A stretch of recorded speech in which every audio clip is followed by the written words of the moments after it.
football in full swing, but that doesn't mean that recruiting is taking a backseat because there's always something going on.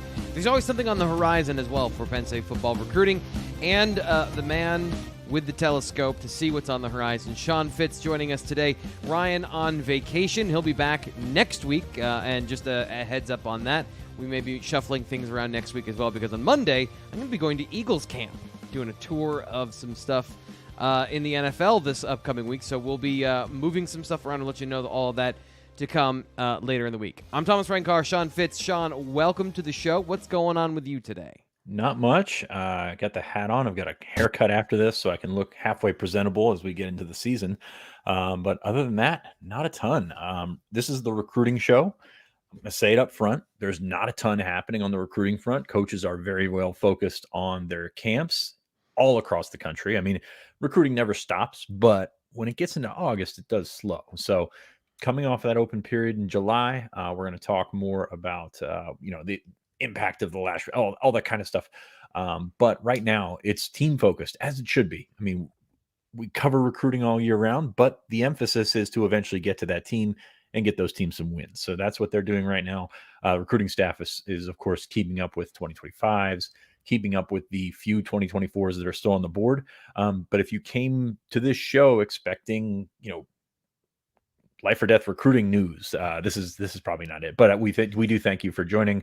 Thank you for joining us. We thank you for reading on BlueWhiteIllustrated.com because there's always something to talk about with Penn State football and Penn State football recruiting.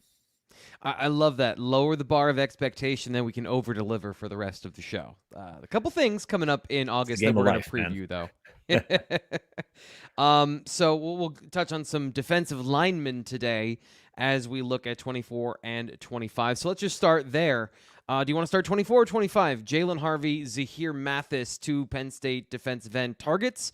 We'll get into both of them, but up to you where you want to start with those two guys. Sir, you buried the lead. Penn State got a commitment last week at one of the more important positions on the football field, and you skipped right over it. So I had it first on the rundown. But then I was like, let's switch it up. You really should know better by now. Andrew Dufault, one of the top long snappers in the country. Penn State grabbed him as a preferred walk-on. I'm always going to talk about long snappers. As a long snapper myself, it's very near and dear to my heart, but this is a really good one. And Penn State has developed a nice little assembly line of long snappers. Chris Stoll, of course, the Patrick Manley Award winner last year. They're working in Tyler Duzansky as the likely starter this year, who's pretty good prospect himself. Dufault right up there. I believe Coles, Rubio, Kornblue. A lot of these guys have him as the top or one of the top power snappers in the country in terms of getting the ball back there quick. There's a lot of times that don't make sense. Sub 3/4 of a second, 0.75 is what they're looking for. This guy's in the 0.6s to getting it back there. He's got some power because he's 6'1", 240. He's not, Chris Stoll's kind of taller. They sometimes bring in these guys. Will Patton's taller. Blaze Sokak Minute is a taller guy. Dufault's a little bit shorter, but there's power that comes with that. So excited to see him develop. Stacey Collins was very excited when he camped, and he came away with an offer, which long snappers, very, very few long snappers end up with scholarship offers right out of high school. It's one of those things where they eventually, if they perform and do their job, you can eventually earn a scholarship like Stoll did. But it's a really important position. Nobody cares about the long snapper until they mess up. And Penn State, you haven't heard too many long snapping, criticisms over the last several years. So big commitment for Penn State. Again, I'm always going to talk about long snappers. Dufault, I think he's a really good one. Watched him in camp a little bit. He can get that ball back there. So for Penn State specialist units for the next couple of years, they look to be set up for not only with talent, but competition. And that's what it's going to come down to. It's interesting to watch, and we've seen it over the last couple of years. They've brought in some really good snappers that just haven't been able to get over that hump. And it's like we talk about with running back. It's like we talk about with tight ends. It's a really strong room. It's really tough to break through. So Michael Wright started last year as the number 2. He's now at Boston College, and Duzansky hopped him and is now the starting guy at Penn State. So a lot of competition there for an overlooked spot, and a spot that I could talk all day about, but I'm not going to because we want listeners, and we're going to see what happens with with the long snapping job. So we I'm can going move to back onto the star guys, but this is a big one for Penn State. We're going to expand the conversation a little bit because I think that this is a very interesting conversation that we've talked about in a couple of different places. But Penn State emphasizes special teams. James Franklin talks about special teams all the time. This isn't just a gag we do here on the show. Special teams is important. And I find it interesting that they've placed emphasis on these areas, getting Stacey Collins, a highly respected special teams coordinator. Long snapper seems to be solid. Special teams coverage units seem to be really solid. They can't seem to break through a punter and kicker. With especially a kicker consistency punter. They've had a very long history of good punters at Penn State, but right now it feels like there is a bit of a tenuous situation and circumstance. What do you think that part is about, where consistency at kicker and then maybe this little competition at this competition punter might produce a little bit of a rough patch here in that, Blake Gillikin onwards for Penn State over the last 7 years or so? Yeah, and they've invested scholarships in that to try to fix it. Yeah. What's interesting is you don't know the makeup of these guys. You can if you can kick the ball the furthest, that's great. That's a small part of the whole equation. There is how you react. We saw Bacchetta when he was a punter in high school, just absolutely booming the ball, going out there, doing the videos where he's kicking the ball 70 yards, just doing everything where, you look like a big time punter. He got in the game last year and it looked like the moment was too big for him. Like, you don't know how that guy is going to react in a college game with 6'6", 260 running a 4.5 at you. This is a very different situation for them. Again, same thing with kickers. Like, you're not sure how it's going to go until you get them out there. And that's sort of the thing that Stacey Collins has been hammering, is like, they try to put all this pressure on them. It's no different than really any other position. You try to put these pressure on them. You try to squirt them with a Gatorade bottle as they're going in practice. You try and yell in their ear as they're about to kick the ball. It's like in golf, somebody talks in your backswing, those are the things that you can't simulate. There's only so much you can do to simulate what the pressure is going to be like in a game situation till you get out there. And, and that's tough. With snappers, it's a little bit different. It's more routine than anything. And your margin of error, like, if you hit the ball as a kicker or punter, if you hit the ball a half inch off, it might change the entire trajectory of your kick. If you miss by a foot on a long snap, it doesn't change as much. So that's kind of where that, I guess you could say it's probably easier to be a consistent long snapper than it is to be a consistent kicker or punter. Yeah. And that's why they harp on consistency. And that's why when you look at this 2023 team, you're not going to know a kicker for a couple of weeks because they have to chart, and it's going to be a roller coaster. You're going to have guys that miss a couple kicks one day and then they're perfect the next. And you have to crunch all that data. They've got two special teams analysts to go along with Stacey Collins. And that's what their job is, to figure out who the guy is going to be in that situation. And it's just so hard. Like, there's so much unknown about mental makeup when you're talking about that position, and you're the guy in the spotlight right there. And, PATs seem easy. They're not always easy. Like, there are pressure situations there too. But that's why they're on scholarship. That's why they're there to do it. That's why they're some of the best that you can bring in. And it's a big difference. And, some guy just commented in the thread, there's a big difference between practice, games, camps, anything like that. So mental. And I agree with some guy 100%. Most of it's mental, and you can try to play the psychological guy. James Franklin's got a psychology degree from East Stroudsburg. They don't come any better than that, I've heard. But it's very, very difficult to know that, to know that guy a couple years out. We're going to be getting to this in just a second, John Gold, so hold on to this. Based on the Big Ten Network guys' comments yesterday, hard not to drink the Kool-Aid for Penn State. Yeah, we're going to get to that in just 1 second, but first we have to tell you about My Perfect Franchise, the presenting sponsor of the Blue White Illustrated live show here. Andy Ludicky is a franchise consultant, but he's not just a franchise consultant. This isn't somebody who's going to come in and tell you what to do and how to do it with your money. This guy gets high on his own supply. He has his own franchises that he manages as well. He consumes his own product. He has a porta potty company and a dumpster company himself. He's been invested in a bunch of them. He's made mistakes, and he has learned from them, and he's going to take all that experience and help you live your American dream. If you want to diversify your income, maybe you have the skills of management, but you're stuck in a corporation, and you want to take those skills and you want to, as he said, have unlimited PTO.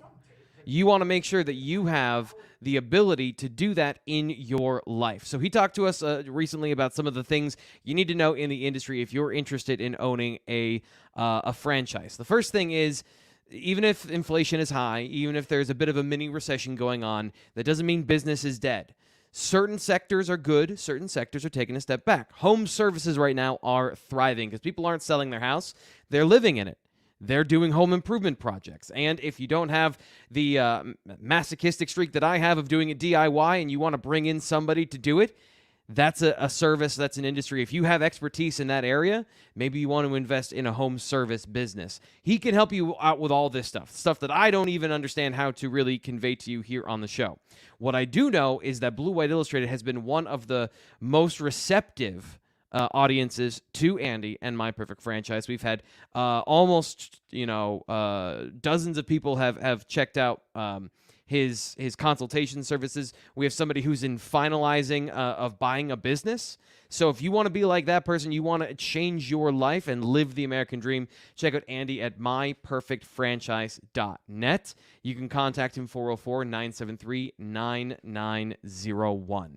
Thanks to Andy and My Perfect Franchise for sponsoring the BWI Live Show. Also, backed by popular demand is Bird Dogs. I'm wearing my Bird Dog shirt. You can see right here. Makes you look classy, makes you look good. And we got the Bird Dog tumblers, which sold out like within a week. Just how fast and how crazy it was that everyone at Blue White Illustrated jumped on the Bird Dog bandwagon. You can use the promo code BWI, and now with your first purchase, you will get a free hat. Unfortunately, my wife wore the hat today. It is very popular in our house, so I don't have it. But you can see Bird Dogs make you look good anywhere. They want us to talk about like going golfing or doing other manly things like going out and being on the boat. But I have a different challenge. Can Bird Dogs make you look good no matter what you're doing? This is me from the last weekend, out at Beaver Stadium and here at our family reunion. Can they make you look good when you're trying to look ridiculous? And the answer is yes. Oh, Fitz, don't worry. It's going to get more crazy after this. I could see him in the behind the scenes here shaking his head. Yes, Bird Dogs can make you look good with literally any style. So check out your Bird Dogs. Fitz, we're going to come to you. You're wearing your Bird Dogs in more conventional places. So how has your experience been so far? Probably a little different than mine. I'd say a little less casual. I was taken aback by that. I'm sorry, I'm speechless. I'm not gonna stand up. You've seen enough Bird Dogs for one show, but I am wearing mine right now. They're great. They're good golfing, right? That's really what we need to know, is that you don't have to be in the backyard being Uncle T, Frank, being ridiculous. You can also be a regular human and wear them and look good and feel good. Yeah, I mean, usually we're going to say people come to the YouTube channel. I'm a little envious of our podcast listeners now after seeing that picture. So, yeah, they're great. I'm not going to lie. They are great. I want more. They are great. But let's get back to football, shall we? Yeah. One last time, use promo code BWI, birddogs.com/BWI with your first purchase. I cannot tell you how much I love this shirt. This shirt is amazing. As much as I love the shorts, and they specialize in the liner shorts where you can wear them literally with anything, as I showed you, this shirt has changed the way I feel about polos. So check them out. They are well worth it over at birddogs.com. So let's get to that Penn State recruiting news. Zahir Mathis has a top 12. He released that 2025, the number one player in Pennsylvania. A top 12 that is just the heavy hitters in all of college football. This is a guy who's a national recruit, right, Fitz? Yeah, you nailed it. National recruitment. It's going to have all the big guys in. He went down south. I believe he visited Alabama, Georgia, went to Ohio State for a camp. So, I mean, this is going to be on the scale of Philadelphia recruiting. It's going to be right up there with an Nye White in terms of what you're looking at. I mean, Zahir has been on the radar since he was a middle schooler. Penn State, I believe, offered him as an 8th grader. The thing that they have going for them that they did not have with the Nye White, who I never thought was coming to Penn State, but they have Deion Barnes. Zahir knows Deion Barnes from his time before Deion was an assistant at Penn State, or the full-time assistant at Penn State. So they at least have that in their back pocket. This is going to be a tough one, like no doubt about it. I mean, if you look at that top 12, I mean, that's some heavy hitters right there. And, Penn State needs to get him on campus, needs to get him back and around Deion Barnes. They have an opportunity this year to showcase the defensive end position, which we believe is probably the strongest position on the roster. So you've got things going for you if you are Penn State, but that is a deep pool to be playing in. I think Alabama's going to be in it. Georgia's going to be in it.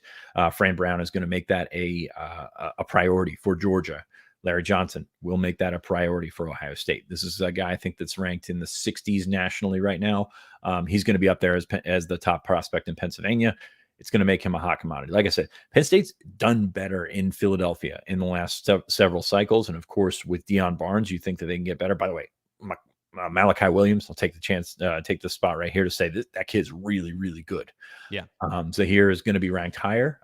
We'll see where he's at in a year from now. But it's another opportunity for Penn State. They've done well in Philadelphia. This is another level. This is another atmosphere. You can do well in Philadelphia, but they've still missed on really those top guys that are looking SEC all the way.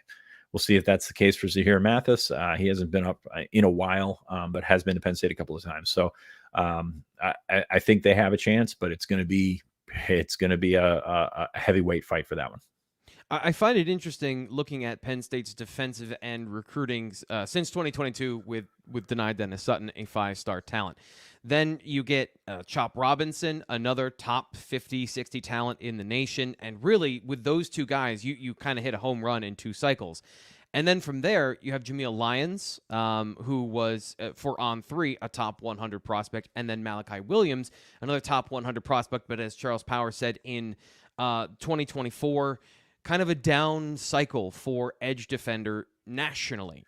Do you think that Penn State has gotten guys on the level of Chop Robinson, Denai Dennis Sutton to keep this talent level going? Some guys with upside. I think Lyons is a guy that has physical upside and comes in with some good physical talent, but has a long way to go. Not as college ready as Dennis Sutton might have been and getting Chop Robinson in the portal. And then, of course, Malachi Williams, you mentioned, really good football player, really love what he has, needs to put on a ton of weight. And that translation, there's always that little bit of like, is he going to be able to do it? So do you think that they have been able to land the guys they need to keep that level of talent at defensive end high, and then, progress into getting a guy like Zahir Mathis, because you can keep producing a defensive end and attracting guys like that? It was funny because we spent the 2023 cycle hand-wringing about defensive end, and they even, they grabbed Joseph Mupoi late. Mason Robinson came back around late. They had Lyons on there for a while. So that was one of those big points of emphasis that they had. But you look at the defensive end room, it's really strong right now. And you didn't mention Amin Vanover and Zariah Fisher, two really good players who are not buried. They're going to play this year, but like they're not the starters. I see Penn State having 3 starters with Adisa, Chop, and Denai. So it's a really strong position right now. And with that turnover, you're going to get some sort of bump. Like, you don't know what it's going to look like sort of tangibly with Deion Barnes taking over for John Scott. Deion's a better recruiter than John. So you're going to see some sort of bump. So I think they're okay. Again, Malachi Williams, very good, very good. And he's 217 pounds right now. He's not the stick that people have made him out to be, because I think he was 205 when he was offered or something like that. This kid showed up at camp, great burst. He is kind of in a similar vein to Shaka Toney in terms of explosiveness off the edge, which you don't see very often. But he's also 20 pounds heavier than Shaka was. Bigger frame and longer. Yeah. So I that's why I'm sky high on Malachi Williams. I think he's a great player. Lyons has the potential to be that guy. So I feel pretty good about defensive end. You'd like to add another one. We're going to talk about Jalen Harvey here in a second. Sort of a different style. He's got pop off the edge, but he's also 6'2", 250. Like, this kid is thick. Like, he is not a guy that you worry about putting that weight on. In the other hand, you're wondering if he's maybe a 3-tech in a couple of years. So that's an interesting one there. And then they're always going to scout guys with athleticism. We talked to coming out of the camp. Penn State found a name that they'll be monitoring in September. Definitely check out blueillustrated.com for more. But yeah, I feel pretty solid about defensive end, which, wasn't always the case. Like, I went into, or was in that 2023 cycle with everyone else thinking, all right, they got to get something done. Now with Deion Barnes, you're probably going to get some sort of boost out of that. So excited to see where it goes. The board was probably a little bit more narrow than you would think in 2024. But they hit on Williams, who was, I think, their top guy, and Jalen Harvey's right up there as well. We're going to see what Harvey does in the next couple of weeks. But let's get into that. If they can hit, let's get into that and see where we're going with Jalen Harvey, because this is one of those. Sometimes it's super easy, and sometimes it's a very clean recruiting, and then sometimes it's a soap opera with a daily update where there's something or other. So Jalen Harvey, there's been a lot of back and forth. Where do we stand heading into August? Is a decision that's been delayed since, I believe, the 4th of July. Right. Are we getting closer to something being tangible now? I think that he's getting to sort of like a self-imposed deadline where he wants to decide before the season. Like, I think that makes sense. But then again, as you mentioned, July 4th was a date. We've been talking about this all the way since, I think, October of last year as a potential, date. Yeah. And this is, to his credit, he's a guy that wanted to go the distance in the first place. So we're not that far off on his original timeline, but it looked like he changed. And he came and visited in June, canceled his other visits, then took his other visits. And there's been a lot of back and forth with this. So I think the drama factor has been high in this one. Penn State's still in it. USC still in it. Maryland's still in it. He tweeted out about Friday. I don't think a decision is coming Friday, but given this recruitment, you never know what's going to happen with Jalen Harvey. But, Penn State's still in the mix. I'll say this. I mean, he's probably going to, if he does decide before the season, probably one of those ones that you're going to be watching until December anyway. So we will see what happens with Jalen Harvey. But that's kind of where I'm at on that whole thing. It's been a long, twisting, turning recruitment. I feel like Penn State has had him on board in the boat a couple of times, and they've backtracked there. So, it's been a crazy one to follow. I know there's some fatigue that has set in on this one, but Penn State's still in it with this one. Again, USC, Maryland, definitely involved in that one as well. I believe he took official visits to Florida as well. So we're going to see probably a narrowed focus later this week. So if you commit to the Nittany Lions, of course, we'll have breaking news videos here on YouTube. We'll cover it extensively over at BlueWhiteIllustrated.com. Great time to remind you, subscribe right now. I was looking this morning. The dollar deal was still up. Now, it was supposed to end earlier this week, so I don't know if you want to try it. But go in, BlueWhiteIllustrated.com. You can sign up. And even if you don't, 25% off is going on for a long time now. I think for the rest of the season. 25% off for extensive, exclusive content at BlueWhiteIllustrated.com. Great time to sign up right now and get that intel and information during the season. And, by the way, probably the most important time is during training camp, because these guys get what's really going on, from the quarterback competition to the receiver updates. Fitz and Nate have been doing a great job of getting you insider intel from what's going on in training camp. We got a quick thing here from Stephen Light, who apparently is all in on my advertising abilities. He said that's commitment to advertising. Commitment, yes. Insanity, maybe not having a good editorial staff, because the editorial staff is me. Yeah, both of those things. Appreciate you, Steven. Appreciate you always being here and donating to the channel. Everyone here in the chat is equal, but sometimes when we have minor celebrities, want to say hi to them. Matthew Andrews says, hey, nice to meet you 2 weekends ago, Fitz. This was at the camp, correct? It was between the camp and the mini camp and the Lash Bash. Met Mr. Andrews. Great conversation about that recruitment, things like that. Obviously, private conversation, but they're happy to be Nittany Lions. I'll say that.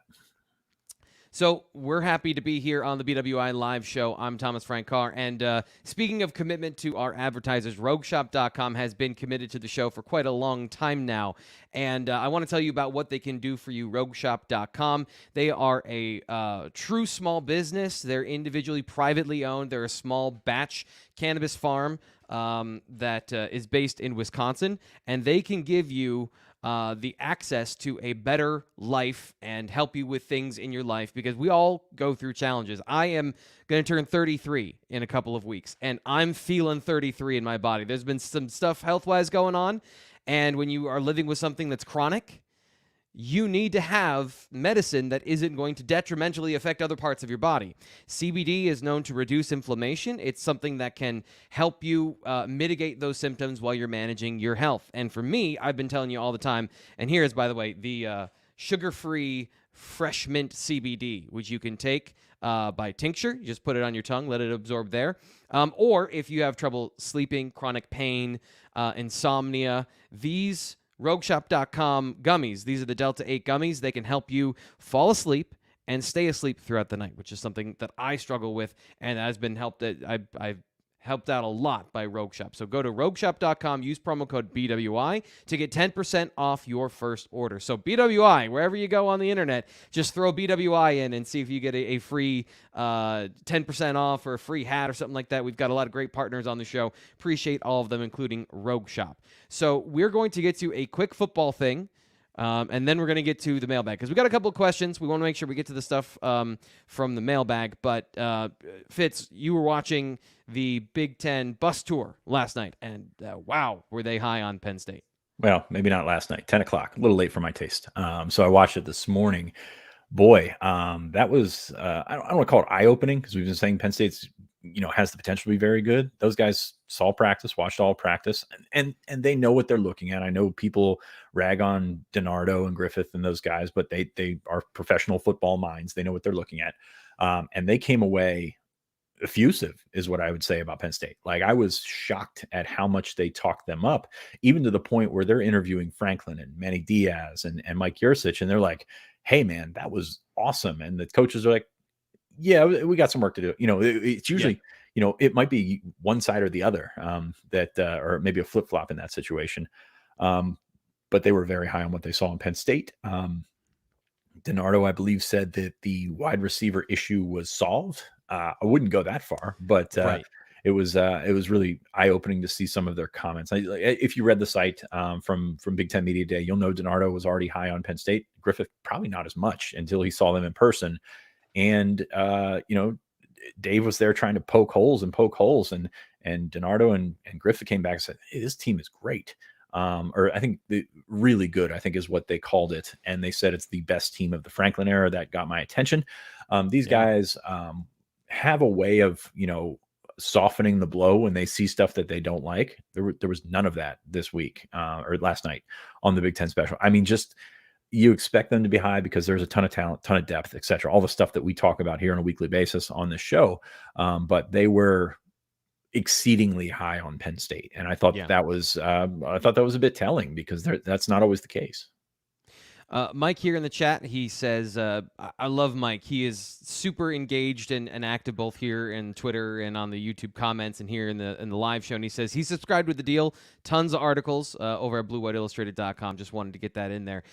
So you want to check those out. You will probably have a recap of all of that at BlueWhiteIllustrated.com as well from what they said on the show. If you're one of the people that struggles to find where you can get BTN because everything is streaming now, maybe that'll help you out there. Okay, so I've got a question that's going to lead the mailbag, but we're going to get into, right now, the BWI mailbag.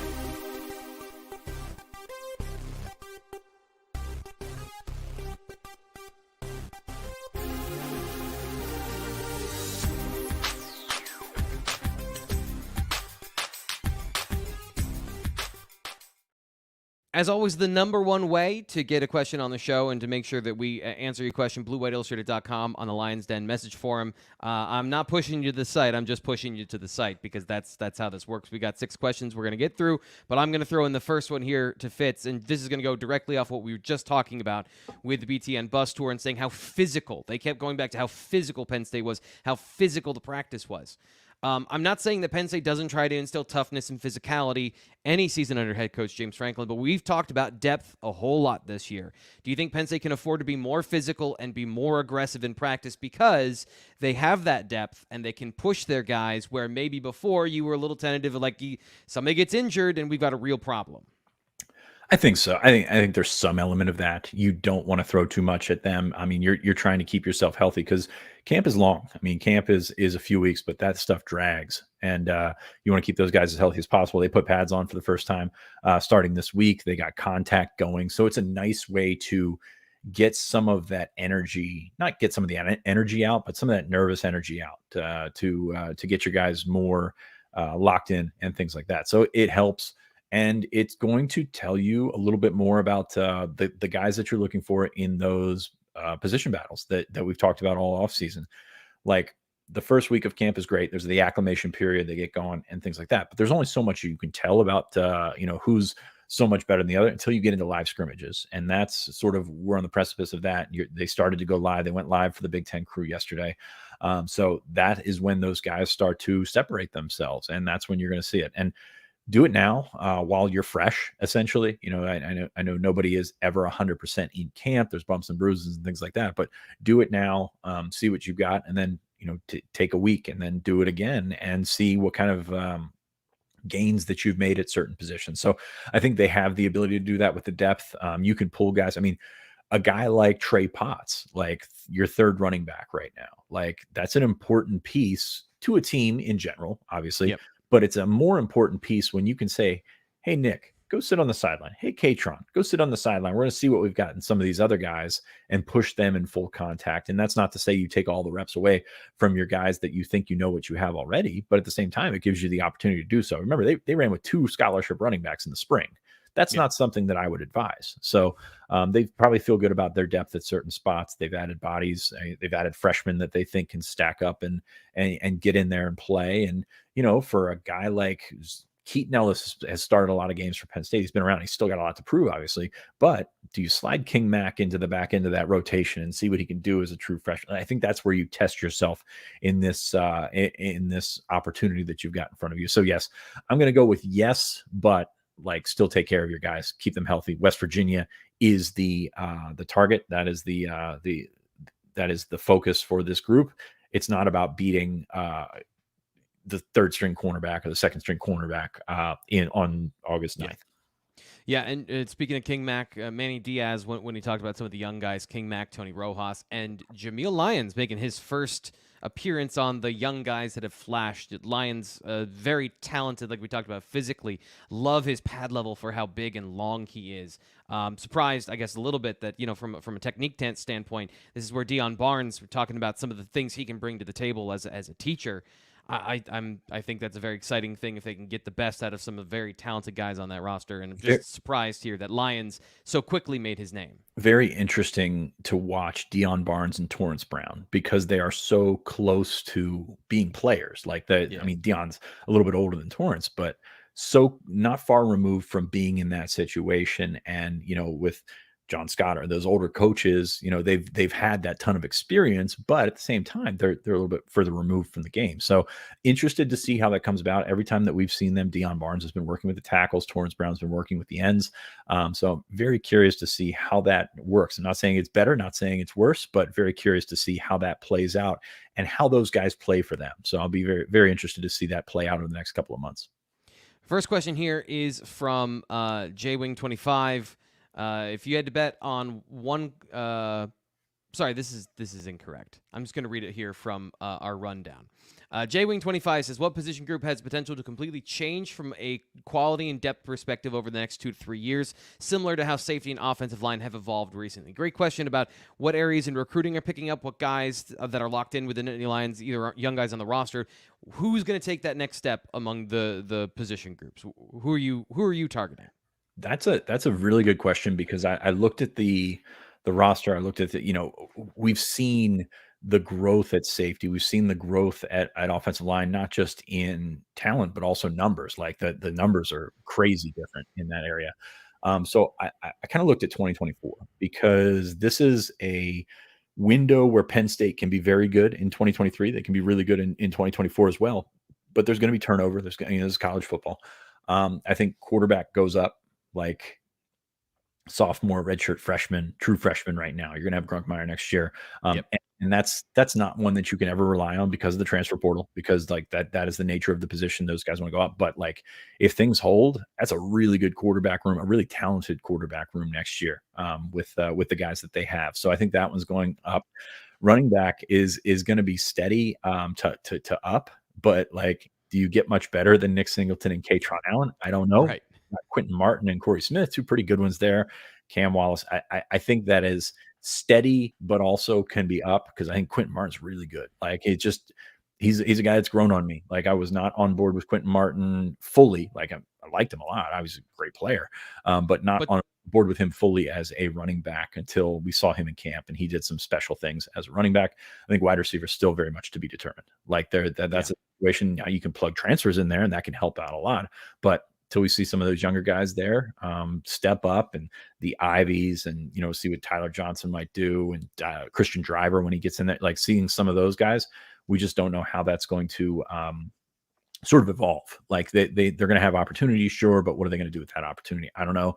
Tight ends, I think you could lose Theo Johnson, you could lose both Theo Johnson and Tyler Warren after next year. Still a really good room, but when you lose that much right off of one season, that's tough to deal with. So probably a little bit down, but they've got bodies. I'm really high on Andrew Rappelgate. I'm really curious where he's at in a year. Don't know if he's going to be a guy that they rely on this year, but like in a year, I could be a guy that eventually makes a starting a stab at a starting job.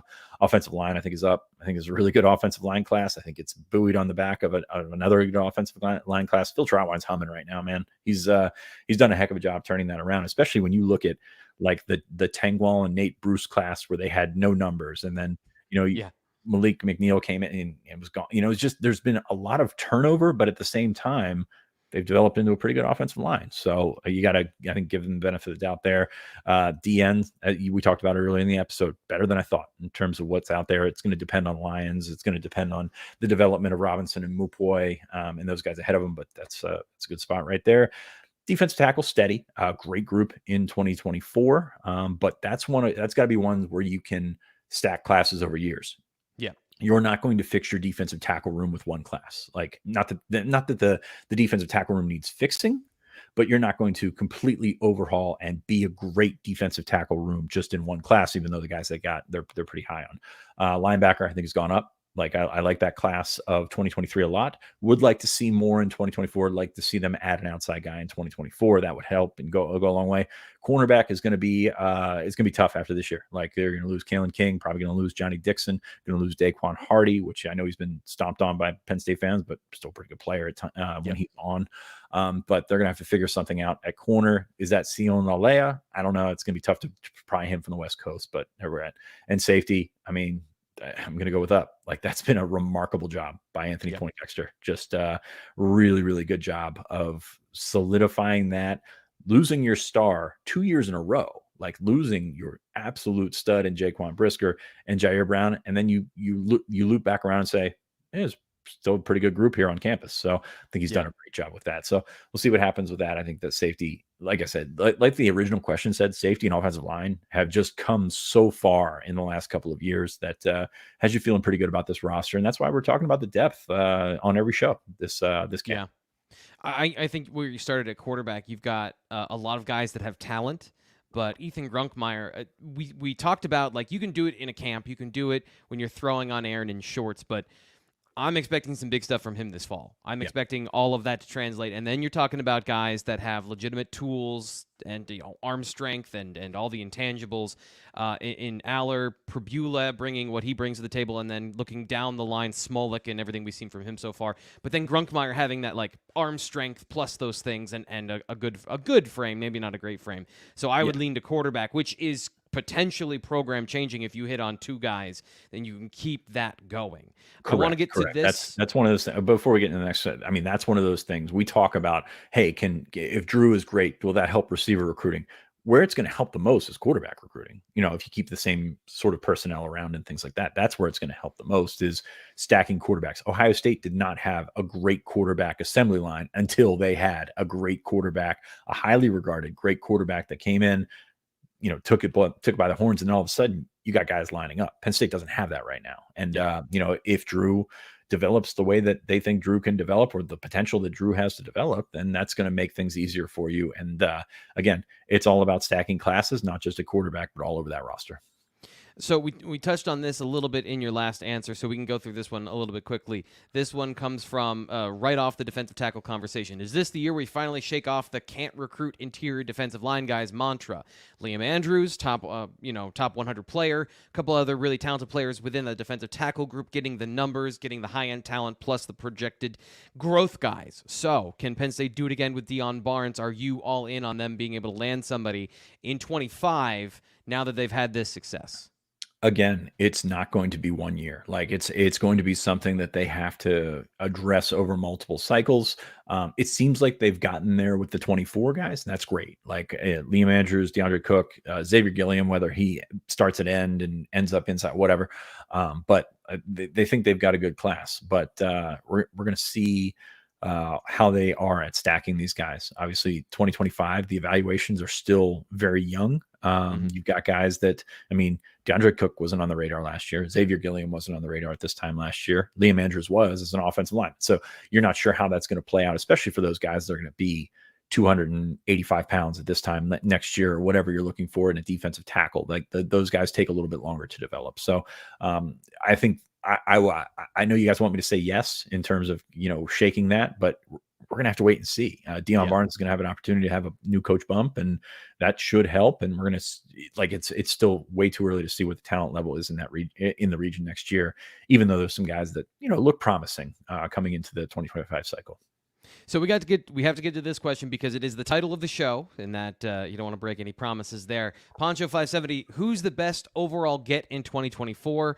And if we want to get to 2025, that's fine. But I wanted to focus on 24 because I think you can make an argument for a couple of different players.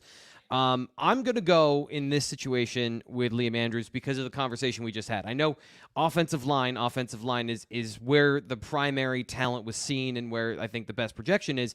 But if you can solve that problem on your roster, and I know an elite offensive tackle is a hard thing to sacrifice, but if you get the ball rolling and he can be a guy that does that for your team, sometimes, as you mentioned, at quarterback, it just takes one. So I'm going to go with Liam Andrews for 2024. Do you have a guy that you would counter with as the most important overall get, whether for talent or other reasons, in 2024? I'm going to go with Liam Andrews too. Why get off the train now? I mean, that's been what we're going for. I think he can be a game wrecker inside. And that's what you're looking for. You're looking for the guys that, you're going to have a lot of talent, obviously, but the guys that change games on the interior defensive line are fewer and further between. So I think that you're looking at a guy like Andrews who can potentially be a game altering guy on the interior defensive line. Great players in that class. Quentin Martin can be a dude. Like he can be really as good as he wants to be. But like you look at the defensive line, you look at where Penn State's been on the defensive line in the last couple of years, that probably plays into it as well. But got to go with Andrews, man. I'm not, like I said, I'm leading that train. I'm not going to hop off now. Yeah, and I think part of it, too, is we talk about going back to getting instant impact or serious high-end game wreckers, as you mentioned. The defensive ends, I still have some questions, as those guys are not, I wouldn't say immediate projections to do that. There are some things that we have to answer, whether they're from size or from technique or et cetera, et cetera. Liam Andrews, top 100 guy, if you've got an interior pass rusher that can do that, you're creating one-on-one opportunities in this defense because of the pressure. But then if you've got a guy on the interior that is creating one-on-ones for the outside because you have to focus on him, like you're creating no-win situations for the offense as long as you have one of those guys that is commanding attention. And, as good as Malachi Williams is, I think having a guy like Andrews in the class also provides that for the defensive line overall. And if they both hit, holy cow, Penn State is cooking.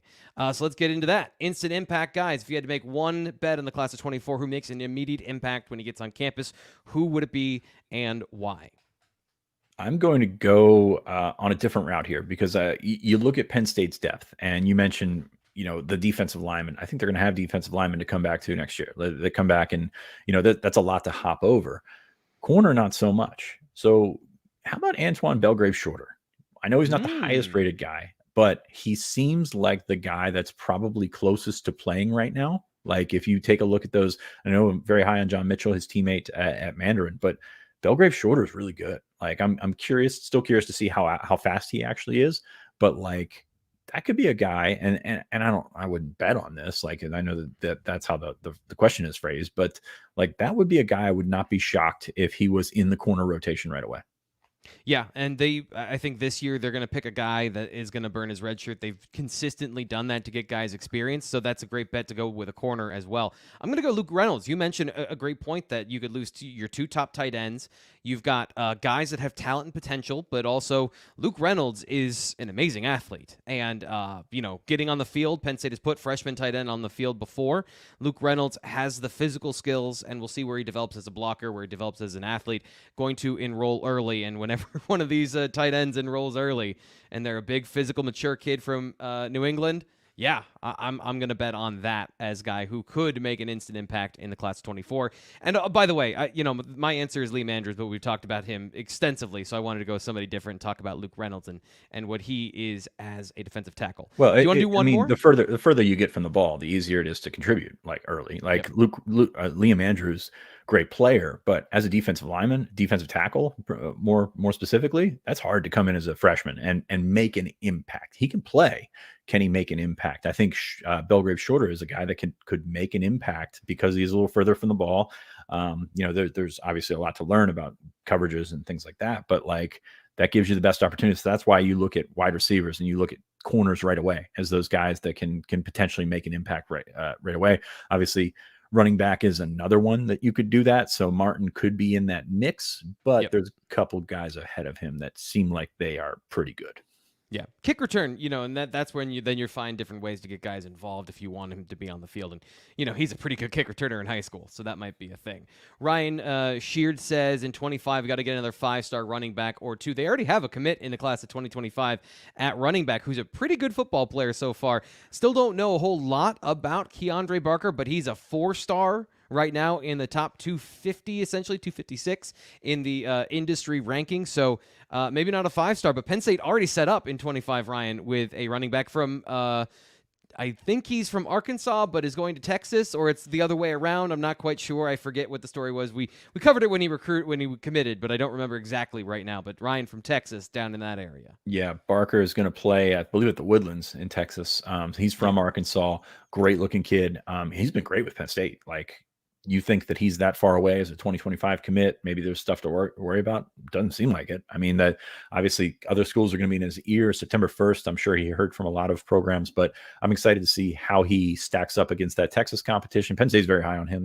I think they would have taken him as a 24 if he wanted to be a 24. So they're high on him, and they're going to still continue to try and find another guy in that class because that's the name of the game. I mean, you just throw not so much throw numbers at it, but like if you are in a position where you are scooping up talent, and Penn State is doing that at running back, if you can keep that up and add to Keandre Barker, Jaywan Sider, I think he's doing a pretty good job right now. For a week where there isn't as much news, this was a jam-packed, exciting, excellent show from Sean Fitz. Fitz, thank you so much for your time today here on the show. Appreciate it. Of course. I got it. I will shut it down. That's fine. I knew there was a couple more on the rundown. We were talking championships in 2023 and 2024. Do you want to get to them? I promised you we wouldn't go an hour, so I didn't want to get to that. But if you want to talk about it, we can throw them here on the end. Yeah, let's throw some water on this thing. Let's go with CB 1994's question. Okay, so that is which one? Let's say Penn State wins a championship in the 2023 or 2024 seasons. Is that alone something that would elevate our national recruiting profile to the point where we could competitively recruit 5-star talent outside the region? I'm going to say no. Like, it will elevate it. Absolutely. And it will give Penn State the opportunity to battle for some of these guys. Accessibility is very, very tough to overcome. Like, you can get on a plane from pretty much anywhere and fly to Columbus. You can get on a plane and fly to a number of top areas, like metro areas. Can't do that at State College. And it's made it tough for these top guys to get in. And on top of that, when you stack NIL with that, when you stack all the other things that come with recruiting top guys, it's something that could hold Penn State back. And I don't want to get ahead of ourselves and say Penn State wins a championship here, but because it's possible.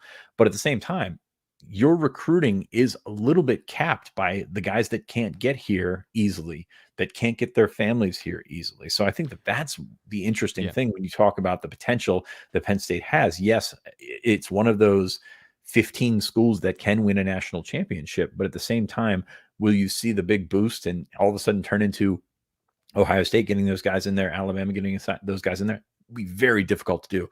What Penn State does with what they have right now in terms of being in the middle of central Pennsylvania, in the middle of the mountains, without an airport, like a major airport, 2-3 hours away, like that's the rumor is the Delta terminal is coming back in the fall. That was what I was told, but I think that's some wishful thinking from people in my family. I hope that's the case. I love flying out of State College, but it's not cheap. It's not easy. Like, and adding those flights through New York has made it not easier. So like that's kind of how I look at that. So it's going to be a process. Like, it's not a situation where you snap your fingers, you win a championship, and all of a sudden the 5-stars are flocking here. It's still going to be difficult to get here. So the wet blanket on the end of that one is, yes, it would help absolutely winning a championship. It would help everything winning a championship. It would help donations. It would help with NIL. It would help with everything. Everybody loves to win.